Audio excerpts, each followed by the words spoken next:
والصلاة والسلام على سيد الأنبياء والمرسلين محمد وآله وأصحابه أجمعين أما بعد فقد قال الله تعالى في القرآن المجيد والفرقان الحميد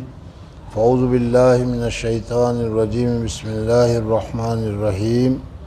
إن الله وملائكته يصلون على النبي يا أيها الذين آمنوا صلوا عليه وسلموا تسليما اللهم صل على سيدنا وشفيعنا وحبيبنا وسندنا وسيدنا ومولانا محمد وعلى آل سيدنا ونبينا مولانا محمد وبارك وسلم تسليما كثيرا كثيرا كثيرا اللهم لك الحمد كله ولك الشكر كله اللهم لا احصي ثناء عليك انت كما اثنيت على نفسك۔ حضور اقدس صلی اللہ علیہ وسلم کی خدمت اقدس میں اس وقت ہماری اس مدرسے کی مسجد سے حضور اقدس صلی اللہ علیہ وسلم پر درود اور سلام کا تحفہ بھیجا جا رہا تھا۔ ہم دعا کرتے ہیں کہ اللہ تبارک و تعالی ہماری طرف سے حضور اقدس صلی اللہ علیہ وسلم کو جو یہ دعا اور سلام کا تحفہ بھیجا جا رہا تھا،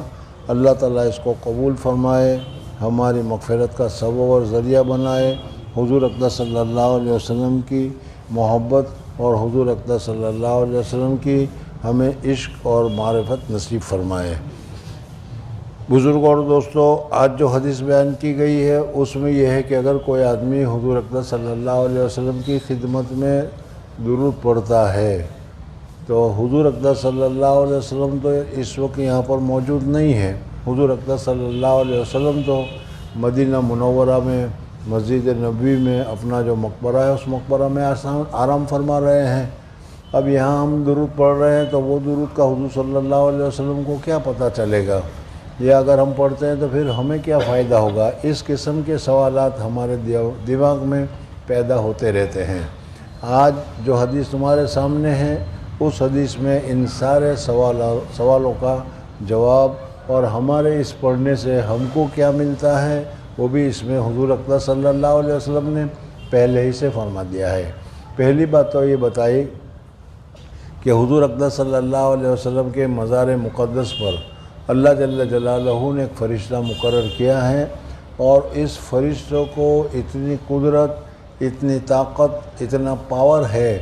کہ دنیا میں جہاں کہیں سے بھی، جس جگہ سے بھی حضور اقدس صلی اللہ علیہ وسلم کو، اور جو آدمی بھی حضور اقدس صلی اللہ علیہ وسلم پر درود پڑھتا ہے، حضور اقدس صلی اللہ علیہ وسلم پر سلام پڑھتا ہے، تو اس کو فوراً پتہ چل جاتا ہے، اور وہ حضور اقدس صلی اللہ علیہ وسلم کی خدمت میں درود پڑھنے والے کے نام کے ساتھ، درود پڑھنے والے کے والد کے نام کے ساتھ حضور اقدس صلی اللہ علیہ وسلم میں ہدیہ پیش کرتا ہے کہ یا رسول اللہ صلی اللہ علیہ وسلم، آپ کی خدمت میں فلانے نے، جو فلانے کا بیٹا ہے، جو فلانی جگہ پر ہے، وہاں سے آپ کے اوپر درود بھیجا ہے۔ جب حضور اقدس صلی اللہ علیہ وسلم کی خدمت میں وہ درود پہنچتا ہے تو حضور اقدس صلی اللہ علیہ وسلم خود دعا فرماتے ہیں کہ یا اللہ، اس آدمی نے مجھ پر احسان کیا۔ دنیا کا دستور ہے کہ ہمیں کوئی ہدیہ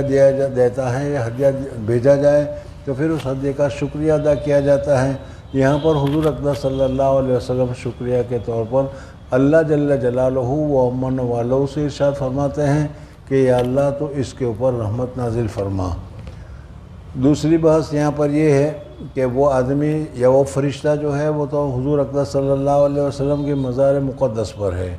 اور اس کو اللہ تبارک و تعالیٰ نے اتنی طاقت دے رکھی ہے کہ دنیا میں جہاں کہیں بھی، جس وقت بھی اگر کوئی درود اور سلام پیش کرتا ہے فوراً اس کو پتہ چل جاتا ہے، نام کے ساتھ پتہ چل جاتا ہے، اور وہ حضور صلی اللہ علیہ وسلم کو پیش کرتا ہے۔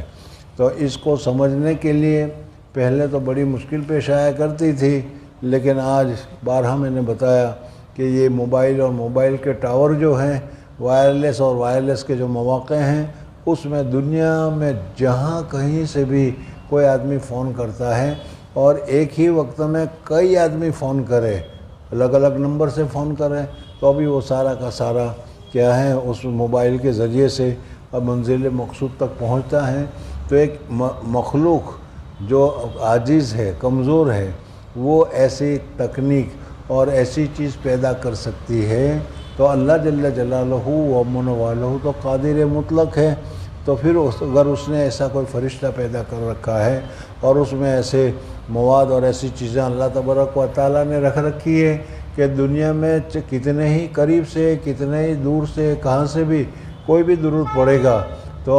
جس طریقے سے ہمارے فون میں ہمارے نمبر کا پتہ چلتا ہے کہ فلانے نمبر سے یہ فون آیا ہے، اس طریقے سے اس کو بھی پتہ چل جاتا ہے کہ فلانا جو ہے جو فلانے کا بیٹا ہے اس نے درود پڑھا ہے اور وہ حضور اکرم صلی اللہ علیہ وسلم کی خدمت میں پیش کرتا ہے۔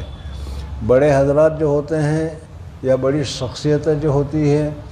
ان کی خدمت میں کوئی بات پہنچانا، ان کی خدمت میں کسی بات کو کرنا یہ بہت ہی زیادہ مشکلوں کا سبب اور ذریعہ بنتا ہے۔ موجودہ زمانے میں حالانکہ ان کی کوئی حیثیت نہیں، لیکن اس کے باوجود دنیاوی اعتبار سے وزیر اعظم کی، صدر کی ایک حیثیت ہے۔ اگر اس کے ساتھ ہمیں کوئی بات کرنی ہے، کوئی بات پہنچانی ہے تو کتنی پریشانی ہوگی، کتنی مصیبتیں ہوگی، اور اس مصیبت کے بعد اس کے ساتھ بات ہو بھی سکتی ہے کہ نہیں ہو سکتی ہے، یہ ایک احتمال ہے۔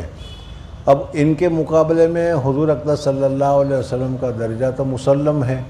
بعد از خدا بزرگ تو ہی کس طرح مختصر، اللہ تبارک و تعالیٰ کے بعد اگر مخلوقات میں کسی کا درجہ ہے تو حضور اکرم صلی اللہ علیہ وسلم کا درجہ ہے۔ اتنا اونچا درجے والے کے پاس جب ہم صلاۃ اور درود بھیجنا چاہیں تو پتہ نہیں کس طریقے سے پہنچتا، کس طریقے سے پہنچایا جاتا، پہنچتا کہ بھی نہیں یہ، لیکن اللہ تبارک و تعالیٰ نے جب یہ انتظام کر رکھا ہے کہ جہاں کہیں سے بھی کوئی ہم پڑھیں، یہ بھی ضروری نہیں کہ مسجد میں بیٹھ کر پڑھیں، یہ بھی ضروری نہیں کہ کیا ہے کوئی خانقاہ میں بیٹھ کر پڑھیں، یہ بھی ضروری نہیں کہ کوئی گھر میں بیٹھ کر پڑھیں، ہوٹل میں سے بیٹھ کر پڑھو گے تو اس میں بھی، سمندر کی کشتی میں چل رہے ہو وہاں سے پڑھو گے تو وہاں پر بھی، کسی ٹاپو پر یا کسی ٹیلے کے اوپر یا کسی کیا ہے ایسی جگہ کے اوپر جو بہت ہی دور اور بہت ہی مشکل جگہ ہوتی ہے وہاں سے بھی پڑھو گے تو اللہ جل جلالہ و من والوں نے اس فرشتے کو ایسی قدرت اور طاقت دے رکھی ہے کہ وہ فوراً تمہارے درود کو اور تمہارے سلام کو کیچ اپ کر لیتا ہے، اور کیچ اپ کرنے کے بعد تمہارے نام کے ساتھ حضور اکرم صلی اللہ علیہ وسلم کی خدمت میں بھیجتا ہے۔ اس وجہ سے ہمیں حضور اکرم صلی اللہ علیہ وسلم پر درود اور سلام بھیجنے کا اہتمام کرنا چاہیے۔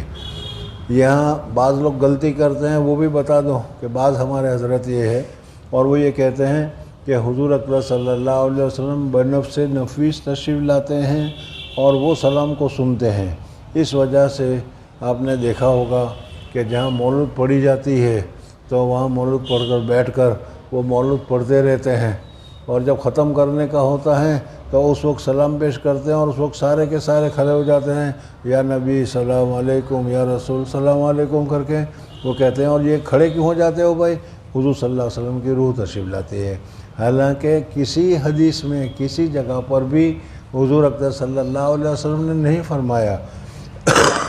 اور جب قرآن اور حدیث سے کوئی چیز ثابت نہ ہو تو اپنی طرف سے یہ کہہ دینا کہ یہ ہوتا ہے، یہ صحیح نہیں ہے۔ ہاں، یہ حدیث ابھی جو تم کو میں نے بتائی گئی اس میں یہ ہے کہ جہاں کہیں سے بھی تم سلام بھیجو، اچھا تو یہی ہے السلام علیکم یا رسول اللہ، مزار مقدس پر وہاں جہاں سلام پیش کیا جاتا ہے وہاں کھڑے ہو کر اگر تم کہو الصلاۃ والسلام علیک یا رسول اللہ، الصلاۃ والسلام علیک یا حبیب اللہ، الصلاۃ والسلام علیک یا خیر خلق اللہ، تو وہ سلام ڈائریکٹ حضور صلی اللہ علیہ وسلم کے کان تک پہنچتا ہے۔ حالانکہ کتنی زمین ہے، کتنا دور ہے، ہماری آواز وہاں پہنچتی ہے یا نہیں ہے، لیکن اللہ جل جلالہ و من والوں نے وہاں حضور صلی اللہ علیہ وسلم نے خود حدیث میں فرمایا کہ میرے سامنے جو کوئی سلام پڑھے گا تو میں اس سلام کو سنتا ہوں اور اس کا جواب دیتا ہوں، اور درود پڑھتا ہے تو میں اس کے درود کو سنتا ہوں۔ تو یہ تو مسجد نبوی میں ہے۔ مسجد نبوی میں بھی خاص طور پر مواجہ شریف کے پاس اگر جانا موقع ہو تو اس موقع کو غنیمت سمجھنا چاہیے، لیکن اگر جانا نہ ہو یا موقع نہ ہو یا ہم جا نہ سکتے ہوں جیسے یہ حالت ہے، تو ایسے حالت میں بھی ہمارے لیے محرومی کی کوئی بات نہیں ہے۔ ہم جب بھی جتنا بھی پڑھیں گے حضور اقدس صلی اللہ علیہ وسلم کی خدمت میں، صحابہ کے ذریعے حضور اقدس صلی اللہ علیہ وسلم کی خدمت میں فرشتوں کے ذریعے سے اللہ تبارک و تعالیٰ اس سلاموں کو پہنچاتا ہے۔ حضور اقدس صلی اللہ علیہ وسلم کی ذات نفس نفیس تشریف لاتی ہے، یہ صحیح نہیں ہے۔ بہرحال ایک تو یہ بتایا کہ وہاں ایک فرشتہ ہے، اس میں اتنی طاقت ہے۔ اس کے علاوہ ایک دوسری حدیث میں بھی یہ ذکر کیا گیا ہے کہ اللہ جل جلالہ و امن والہ نے ان فرشتوں کو مقرر کر رکھا ہے، اور ان فرشتوں کا کام اللہ تبارک و تعالیٰ نے فرشتوں کو لا تعداد پیدا کر رکھا ہے، اور ہر ایک کو جس کام کے لیے پیدا کر رکھا ہے وہ اس کام میں لگا ہوا ہے، اور اس میں نہ تو سستی کرتا ہے، نہ کاہلی کرتا ہے، نہ کیا ہے کوئی گڑبڑ کرتا ہے، بلکہ ہر فرشتہ جس کو جو کام سپرد کر دیا وہ کام کرنا اس کے لیے آسان ہے، اور بڑی سہولت کے ساتھ وہ کام کرتا ہے۔ تو اسی طریقے سے اللہ تبارک و تعالیٰ نے فرشتوں کی ایک جماعت کو پوری دنیا میں پھیلا رکھی ہے، اور ان لوگوں کا کام یہی ہے کہ جہاں کہیں اللہ کی بات ہو رہی ہو، جہاں کہیں اللہ کا ذکر ہو رہا ہو، جہاں کہیں اللہ تبارک و تعالیٰ کے دین کی بات ہو رہی ہو اور لوگ اس کو غور سے سنتے ہو، وہ فرشتے وہاں پر پہنچ جاتے ہیں، اور خود دیکھ کر ایک فرشتہ دوسرے کو آواز لگاتا ہے کہ ارے ادھر آ جاؤ، ادھر آؤ، جس کو تم تلاش کر رہے ہو وہ تو یہاں بیٹھے ہوئے ہیں، اور آنے کے بعد پوری مجلس کو وہ گھیر لیتے ہیں، اور گھیرنے کے بعد پھر اللہ تبارک و تعالیٰ کے حضور میں جب وہ فرشتے پہنچتے ہیں تو اس وقت کہتے ہیں کہ فلانی جگہ پر، فلانی مسجد میں، فلانے چوک میں، فلانے گھر میں، فلانی مقام پر کیا ہے کچھ اللہ کے تیرے بندے تھے، وہ بندے تیرا ذکر کر رہے تھے، وہ کچھ بندے تھے جو درود تیرے حبیب پاک صلی اللہ علیہ وسلم پر درود پڑھ رہے تھے۔ تو اللہ جل جلالہ و امن والہ اس کے جواب میں ہر ایک آدمی کے لیے جو درود پڑھ رہا ہو اس کے لیے 10 رحمتیں نازل فرماتے ہیں۔ اللہ جل جلالہ و امن والہ کی تو ایک ہی رحمت کافی ہے، لیکن اگر اللہ تبارک و تعالیٰ کی طرف سے رحمتوں پر رحمت، اور کیا ہے ایک کی جگہ پر 10 رحمتیں اگر مل جائیں تو پھر اس صورت میں کتنا بڑا فائدہ ہے، کتنی بڑی اطمینان طمانینت ہے، اور کتنی بڑی خوشی کی بات ہے۔ اس وجہ سے ہمیں حضور اقدس صلی اللہ علیہ وسلم پر درود اور سلام بھیجنے میں کوتاہی یا کمی نہیں کرنی چاہیے۔ ان کے علاوہ بھی دوسری بہت ساری حدیثیں جیسے کہ علامہ سخاوی رحمۃ اللہ تعالیٰ علیہ نے ذکر کی ہے، اس سے یہی معلوم ہوتا ہے کہ حضور اقدس صلی اللہ علیہ وسلم پر جس وقت بھی جب بھی ہم بیٹھتے ہیں، ابھی میرے خیال میں آیا کہ ہم یہاں سے مکان خط لکھتے ہیں، یا کیا ہے کوئی بعض مرتبہ فون بھی کرتے ہیں، وہ لگتا ہے نہیں لگتا ہے، کبھی کچھ کیا ہے وائرلیس خراب ہو جاتا ہے، بہت ساری چیزیں ہوا کرتی ہیں، لیکن اللہ جل جلالہ و امن والہ کا جو یہ نظام ہے، اس نظام میں کبھی کوئی خرابی، کبھی کوئی کمی، کبھی کوئی نقصان وغیرہ کا سوال ہی پیدا نہیں ہوتا۔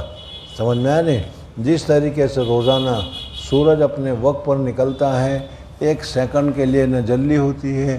اور روزانہ ایک وقت پر وہ غروب ہوتا ہے، 1 سیکنڈ کے لیے جلدی غروب نہیں ہوتا، یا کبھی اس میں کوئی مشینی خرابی آ گئی ہو، یا کبھی کوئی کمی آ گئی ہو، اس قسم کی کوئی چیز نہیں ہوتی ہے۔ اللہ تبارک و تعالیٰ کی بنائی ہوئی جو تقدیر ہے، اللہ تبارک و تعالیٰ کی بنائی ہوئی جو تخلیق ہے، اس تخلیق میں کسی قسم کی کوئی کمی نہیں ہے۔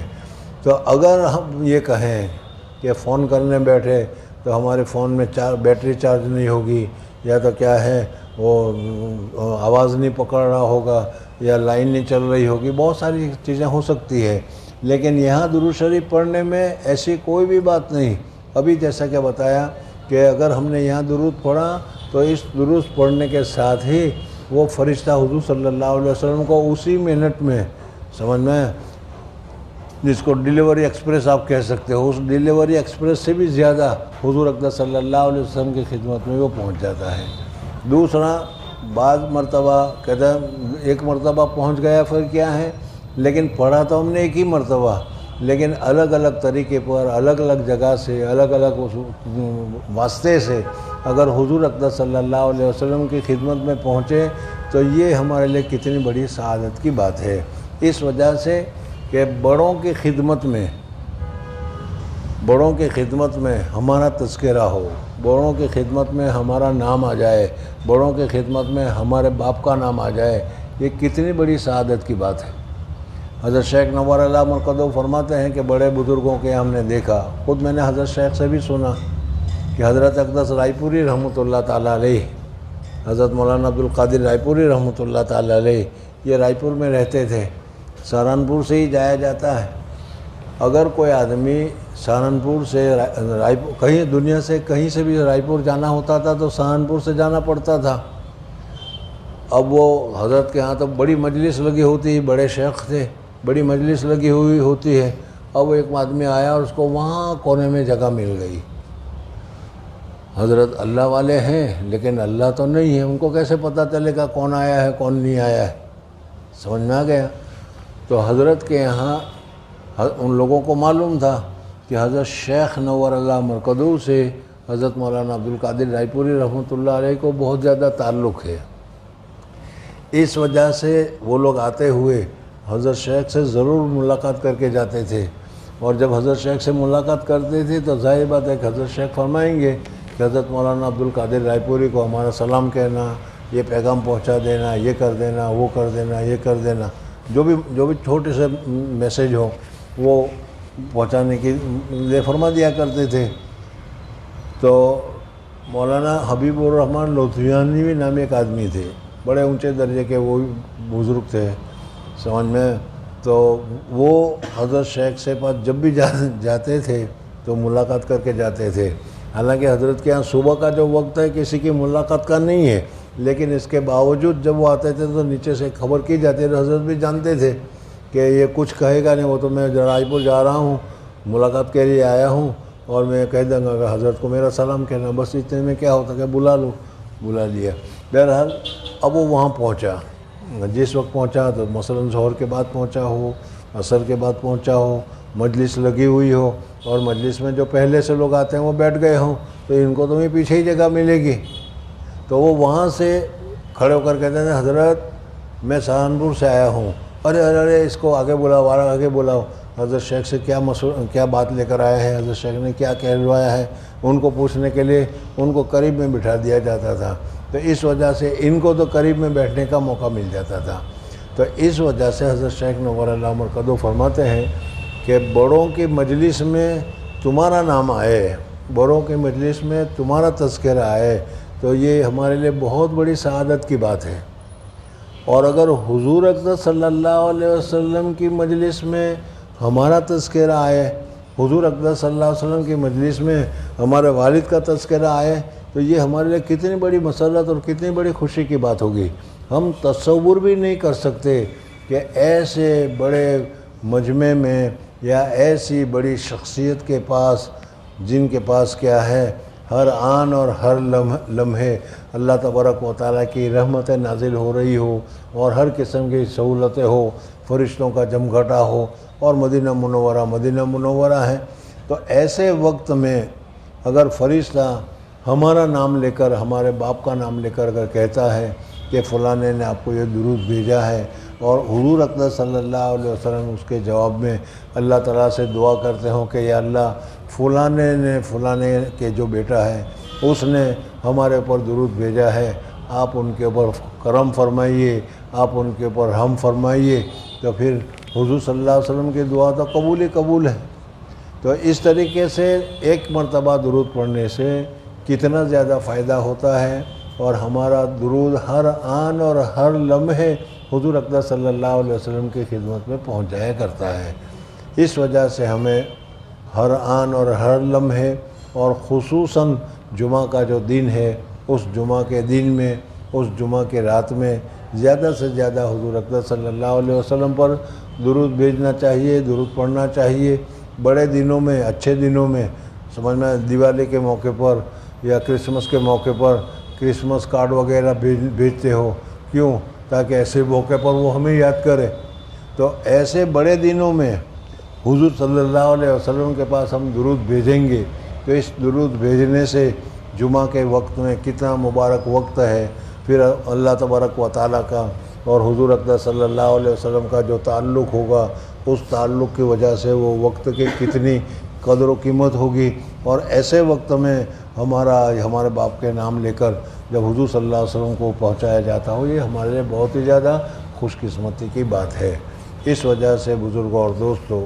حضور اقدس صلی اللہ علیہ وسلم پر زیادہ سے زیادہ درود شریف پڑھنے کا اہتمام کرنا چاہیے۔ میں نے پہلے بھی بتایا تھا کہ لوگوں میں مشہور تو یہی ہے،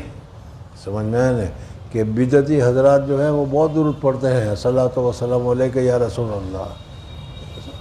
اذان کے بعد بھی پڑھتے ہیں، حالانکہ اس وقت پڑھنا جائز نہیں ہے، لیکن اپنا طرز ہے۔ اور پھر یہ کہتے ہیں ناجائز کام کرتے ہیں، اور پھر یہ کہتے ہیں کہ دیوبندی درود نہیں پڑھتے۔ سمجھ میں، میں نے واقعہ تمہیں بتایا تھا، یاد آ گیا کہ نہیں، کہ انگلینڈ میں اعتکاف میں تھا، لندن سے ایک آدمی آیا تھا اعتکاف میں، وہ میرے پاس رہا، اور جیسے کہ یہ سارے پروگرام اس قسم کے ہوتے ہیں وہ بھی وہاں بھی ہوتے رہتے تھے۔ تو ایک دن وہ تنہائی میں میرے پاس آیا اور آ کر کہا کہ مفتی صاحب میں ایک بات کہوں، آپ کو برا تو نہیں لگے گا؟ میں تو سمجھ میں ہی نہیں آیا کہ کیا کہنا چاہتا ہے، پتہ نہیں، سمجھ پاکستانی تھا۔ تو میں نے کہا نہیں کوئی بات نہیں، کہو کیا کہنا چاہتے ہو۔ تو اس نے مجھے کہا کہ تم دیوبندی ہو یا بریلوی ہو؟ میں نے کہا کیوں؟ میں نے پوچھا کیوں، یہ کیوں پوچھنے کی ضرورت پیش آئی؟ کہ میں نے تو یہ سنا ہے کہ دیوبندی لوگ تو حضور صلی اللہ علیہ وسلم پر درود پڑھتے ہی نہیں، درود پڑھنے کو منع کرتے ہیں، اور منع کرتے ہیں یا رسول اللہ پڑھنے سے منع کرو، یہ جیسے ہم لوگ کہتے ہیں، تو وہ پہنچا ہوگا کہ دیوبندی تو منع کرتے ہیں۔ اور میں جب سے آیا ہوں تمہاری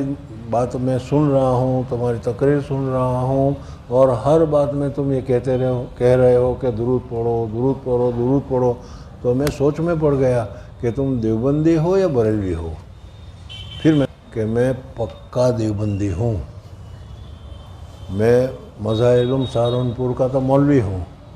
وہ بھی دیوبندی ہے، مظاہر کا مولوی ہوں، اور دارالعلوم دیوبند کا مفتی ہوں، میرے پاس سند دارالعلوم کی،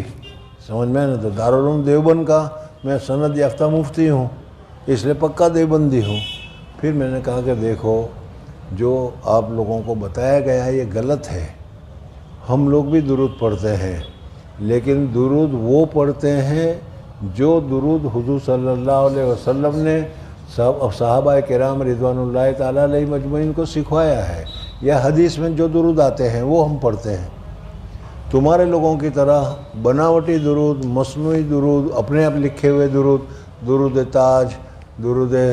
تاج اور کیا لکھی، سمجھ میں لکھی لاکھ ثواب ملے گا۔ ارے بھائی جب حدیث میں آیا نہیں تو تم کیسے کہہ رہے ہو کہ لاکھ ملے گا تو اسی وقت ہو سکتا ہے جب حضور صلی اللہ علیہ وسلم نے بتایا ہو۔ تو یہ درود لکھی جو ہے، یا درود تاج جو ہے، یا بناوٹی درود ہے، یا جہاں مسجد میں لکھا ہوا ہوتا ہے یا رسول اللہ، سمجھ میں آئے نہیں، ہم اس چیزوں کو منع کرتے ہیں، اور یہ کہتے ہیں کہ جو حضور اقدس صلی اللہ علیہ وسلم نے جن درودوں کو ہمیں سکھلایا ہے، بتایا ہے، ان کو پڑھو، کیوں اپنی طرف سے دوسرے درودوں کو ہم پڑھیں جس کے متعلق ہمیں پتہ ہی نہیں کہ وہ قبول ہو رہا ہے یا نہیں ہو رہا ہے۔ درود میں سب سے زیادہ افضل الصلاۃ یاد رکھنا، افضل الصلاۃ یعنی بہترین درود، الصلاۃ وہ درود ہے، دو صلاۃ درود کے معنی میں ہے، اور تیسرا صلاۃ جو ہے وہ نماز کے معنی میں ہے، یعنی جو نماز میں ہم درود پڑھتے ہیں جس کو ہم درود ابراہیمی کہتے ہیں، یہ درودوں میں سب سے زیادہ افضل ہے، اور سب سے زیادہ مختصر اور سب سے زیادہ چھوٹا درود جو ہے وہ صلی اللہ علیہ وسلم ہے، سمجھ میں آنے۔ تو افضل پڑھنا ہو تو افضل پڑھو، ادنا پڑھنا ہو تو ادنا پڑھو، سمجھ میں ثواب تو ہر صورت میں ملے گا، ہر ایک کا کیٹیگری الگ ہے، ہر ایک کا جگہ الگ ہے، ہر ایک کی صورت الگ ہے، لیکن ثواب تو بہرحال ملے گا۔ تو میں نے کہا کہ ہم وہ درود پڑھتے ہیں جو درود حضور صلی اللہ علیہ وسلم نے ارشاد فرمائے ہیں، یا صحابہ کرام رضوان اللہ تعالیٰ علیہ مجمعین سے نقل کیے جا رہے ہیں، سمجھنا ہے۔ تمہاری طرح درود لکھی یا درود تاج یا یہ درود وہ درود، بہت سارے درود کیا ہے کتابوں میں تم کو، یعنی بدعتیوں کے پرچوں ورچوں میں بھی تم کو ملیں گے، ہم اس کو نہیں پڑھتے۔ یہ تم کو کسی نے کہا ہوگا کہ دیوبندی درود نہیں پڑھتے، اور دوسرا جو یہ ہے کہ حضور اکرم صلی اللہ علیہ وسلم نے جس وقت جس چیز کو پڑھنے کے لیے کہا ہے ہم اس وقت پڑھتے ہیں، یہ نہیں کہ جس وقت پڑھنے کے لیے کہا ہو اس کو تو نہ پڑھیں اور دوسرا شروع کر دیں۔ جیسے اذان ہو گئی، ایک مثال میں تمہیں بتا رہا ہوں کہ اذان ہو گئی، اب اس اذان کے بعد پڑھنا چاہیے اللہم رب ھذی الدعوۃ التامہ والصلاۃ القائمہ آت محمد الوسیلۃ والفضیلۃ وبعثہ مقاما محمودا۔ سمجھ میں نہیں؟ یعنی وہ دعا پڑھنی چاہیے۔ اب اس دعا کی جگہ جس کے لیے میں نے پہلے بتایا تھا کہ حضور صلی اللہ علیہ وسلم نے فرمایا کہ جس نے اذان کے بعد یہ دعا پڑھی تو میری شفاعت اس کے اوپر اتر پڑے گی، یعنی اس کے لیے سفارش کرنا میرے لیے لازم ہو جائے گا، واجب ہو جائے گا، ایک قسم کا فرض ہو جائے گا۔ یہ دعا کی یہ فضیلت ہے۔ اب یہ تو تم پڑھتے، دعا تو پڑھتے نہیں۔